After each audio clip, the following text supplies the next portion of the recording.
여러분 안녕하세요. 개그맨 조원석입니다. 2024년 12월 24일 화요일입니다. 오늘은 지난 2019년 8월 11일 일요일에 제가 썼던 일기를 여러분께 읽어드리도록 하겠습니다. 2019년 8월 11일 일요일, 어제는 정말 신난 하루였다. 지난 며칠 운동을 하지 못해서 평소 알고 지내던 지인분께 등산을 가자고 했더니 먼저 선약이 있는데 그곳을 같이 가자고 권하셨다. 인제의 아침 가리 계곡인데 계속 물을 걸어 내려오는 코스였다. 갈까 말까 고민하다 토요일 10일 새벽 4시에 일어나 잠실로 이동. 그곳에서 대전한 관광버스를 타고 이동했다. 정말 너무 신기하고 재밌었다. 아름다운 대자연을 보니 입에서 절로 할렐루야 하는 소리가 나왔고 너무나 감사한 시간이었다. 이럴 때 부를 수 있는 찬송을 외워야겠다는 생각을 했다. 정말 너무너무 즐거웠다. 일행분 중 한 분과 이야기를 나눌 기회가 있었는데 이 자연 경관이 너무 아름답고 좋다는 말 끝에 하나님은 정말 대단하시다, 너무 감사하다는 말을 했더니 교회에 다니냐며 물으시더니 자신도 기독교인이라고 말씀하신다. 우린 할렐루야라고 주님을 찬양하고 서로 얼굴을 보고 웃었다. 마치 두 사람만 아는 아주 비밀스러운 얘기를 주고받은 느낌이었다. 내가 그분께 하나님의 은혜에 감사하다는 얘기를 할 수 있었던 것은 그분이 돈보다 세상을 돕는 일에 가치를 두고 살려고 하시는데 그게 어렵다는 말을 듣고 나서였다. 아주 짧은 대화 속에 하나님의 은혜를 느낄 수 있는 시간이었다. 나를 그곳으로 인도하신 분은 방송국 PD로 계시다가 정년퇴임을 하신 분으로 그분과 같은 고등학교를 나오신 분들의 동창 모임이었으므로 거의 나이가 드신 남자 어른들이었다. 밤 11시가 되어 집에 도착해 씻고 12시쯤 잠자리에 들어 아침 8시까지 정말 푹 잤다. 늘 그렇지만 주일은 정말 전심을 다해 예배드리려 노력한다. 잡생각을 모두 떨쳐버리고 기쁨으로 찬양하며 말씀에 더욱 귀를 기울이려 노력하는 것이다. 아주 기쁘고 즐겁게 예배를 드리고 정숙경 권사님을 만났다. 이분은 성우신데 돌아가신 구봉서 장로님과 함께 성경 공부를 시작하신 우리 예능교회의 초석이 되어주신 분 중 한 분이시라는 이야기를 들은 적이 있다. 전에 1:1 양육훈련 수료식 때 책을 선물해 주시고 싶다고 하셨는데 오늘 그 책을 주셨다. 식당에서 함께 권사님과 식사를 하고 카페에서 커피를 마셨다. 권사님께서는 열린다 성경 가로 열고 광야 이야기 가로 닫고와 성경과 5대 제국이라는 책을 예쁜 카드에 은혜 가득한 말씀과 함께 선물해 주셨다. 너무너무 감사한 일이다. 그리고 권사님과 이야기를 나누며 어제의 이야기를 말씀드렸더니 그럴 때 부르면 좋은 찬송도 추천해 주셨다. 주 하나님 지으신 모든 세계 참 아름다워라 두 곡을 추천해 주셨다. 가사를 인터넷에서 찾아 외워야겠다. 그리고 하나님께서 주신 자연 풍경 아래 하나님을 찬양하고 싶을 때 불러야겠다. 조건혜 목사님께서 안식월을 마치시고 돌아오셨다. 오늘 조건혜 목사님께서 주신 하나님의 말씀은 사무엘상 23장 1절부터 5절 그리고 12절부터 14절까지의 말씀이다. 누가 자유인입니까? 라는 제목의 말씀이다. 프랑스의 작가 알퐁스 도데의 스갱 아저씨의 염소라는 글을 보면 울타리 안에 자신의 모습에 불만을 갖고 짜증을 내는 염소가 나온다.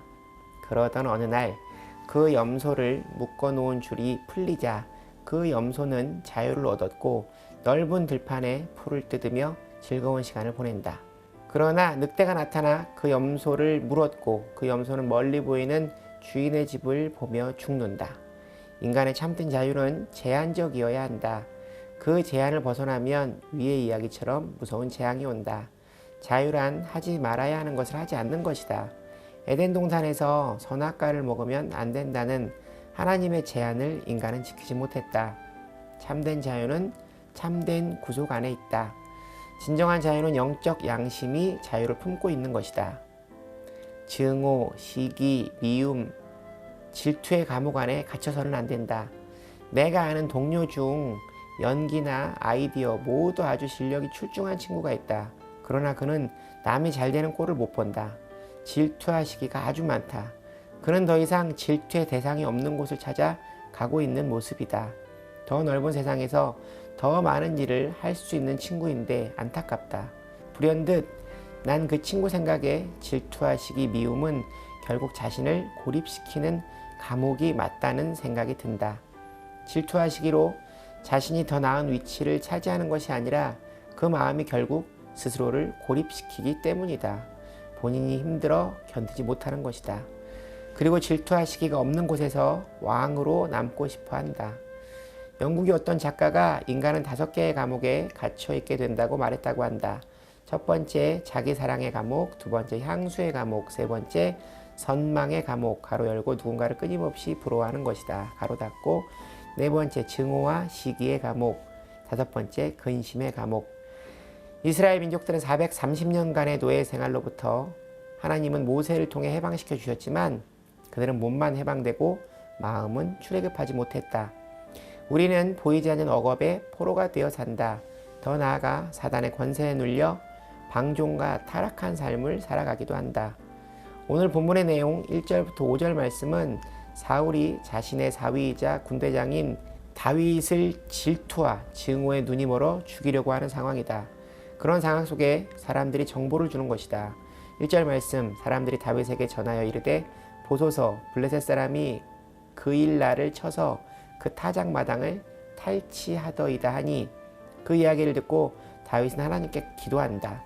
그리고 하나님의 말씀대로 그들을 구하려 하자 부하들이 만류한다. 3절 말씀, 다윗이 사람들이 그에게 이르되 보소서 우리가 유다에 있기도 두렵거든 하물며 그일라에 가서 블레셋 사람들의 군대를 치는 일이리까 한지라. 다윗은 속박의 환경 속에서도 하나님의 귀한 뜻을 이루는 참 자유인의 모습을 보여준다. 다윗은 누군가를 돌볼 상황이 아니었다. 다윗은 어려운 상황에서도 하나님께 여쭈어 보았다. 무언가에 스스로 자원해서 매이는 것, 이것이 행복이다.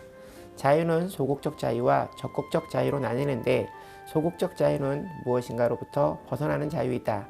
그러나 적극적인 자유는 스스로 자신에서 매이는 것이다. 오늘 본문 말씀의 다윗이 바로 적극적 자유의 사람이다. 이후 3분의 2가량 더 되는 말씀을 정리한 내용이 날아가 버렸다. 그 사실을 월요일 아침에 알았다. 아까워라. 오늘 말씀이 이상하게 마무리되었네요. 저의 성격상 다시 일기를 써서 내용을 마무리하지 않고 이렇게 끝냈다는 것이 저도 잘 이해가 되지 않는데요. 아마도 다음날 이 사실을 알게 되었고 그날 주신 그날의 말씀을 묵상하는데 더 집중하느라 지난 일에 얽매이지 않은 것 같습니다. 살다 보면 지난 일들을 밀린 숙제하듯이 계속해서 쫓기며 살아가는 경우가 있는데요. 이럴 때는 과감하게 꼬리 자르기를 하고 그 자리에서 다시 시작하는 것도 좋은 일이라 생각이 되네요.